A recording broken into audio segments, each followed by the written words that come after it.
is December 12th. It's a Tuesday, and my name is Bill McCamley. I'm a state representative from Las Cruces and Mesilla with your legislative update for the day. I'm doing an up and back trip to Santa Fe to attend one of our committee meetings, the Revenue and Taxation Interim Committee, and there were a couple things I want to talk to you about. The first is we got an update today on the revenue for the state.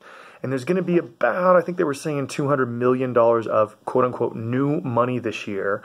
And for those people that watch these videos, remember last year and the year before, there was a really hard decision-making process that the legislature had to go to because the economy and some of the tax decisions we've made in the last 15 or 20 years meant less money coming into state government. And once again, since we don't live in a land of unicorns and pots of gold and rainbows, it means someone's got to pay for it. And that means we had to basically do a couple of things. We have no reserves left in the state. There's no money left in really anybody's accounts in case a recession happens again. The second issue is there were a lot of cuts made so that a lot of departments, for instance, like the Department of Health, has a 20% vacancy rate. They haven't been able to hire 1 in 5 new people.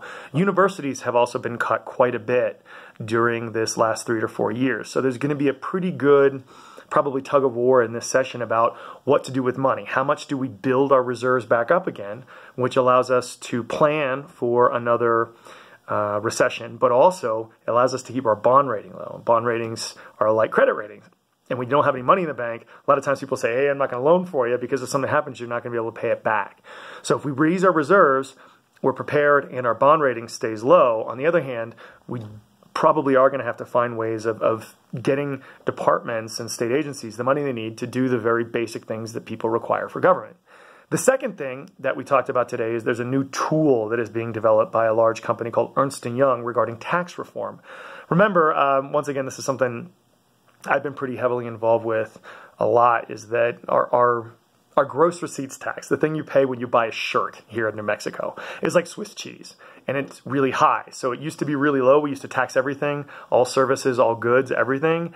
As we've gotten more and more exemptions to it, things like food, specific economic development exemptions, like there's a uranium plant over in the Hobbs area, which doesn't pay for it. Some of the border guys don't pay for things to try to create jobs. But as there's more and more holes put in, the money we have to raise stays the same. So the rate goes up. So in Las Cruces, we pay like an 8.2% gross receipts tax. And there's some real problems with that in creating businesses.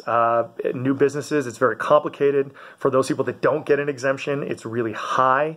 The problem is there's an academic goal of getting rid of all those and lowering the rate. And that's academically good. However, you create what is called winners and losers by doing anything like that. So for instance, there was an example said today is we could put taxes back on all nonprofits in the state, including hospitals, and including paying tax for prescription drugs.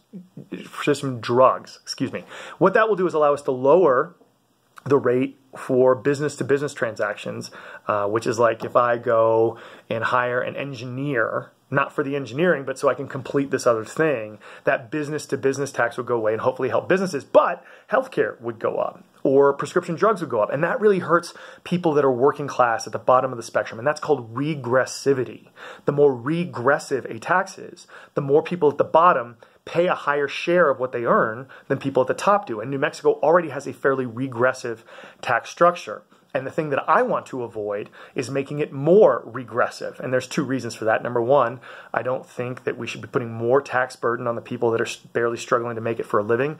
That only increases income inequality and makes it less likely that people can live the American dream. The second problem is, can you bring in enough money to pay for things that you need? We just had this conversation at the beginning of the video, right? So the federal government, the Republicans in D.C. are trying to look to slash a bunch of taxes on out of big corporations, basically, right? And they want to do that by raising the debt. What happens then, though, is they want to eventually pay for it by cutting Medicaid and cutting Social Security, which is what Marco Rubio and Paul Ryan have pretty much admitted to. And that, once again, those are programs that help people avoid income inequality, helps them get on their feet, helps them through hard times, helps them when they're retired. And that's something that I want to avoid. You want to make sure that well-connected individuals and out-of-state corporations pay their fair share, and that we don't value wealth over work. And we do that here in New Mexico, and that's what we're trying to avoid. So those are some things we talked about today. As always, thanks for watching this. If you have questions, comments, or concerns on these or any other issues, I'd love to hear them, and I hope everyone's having a great Tuesday. Bye.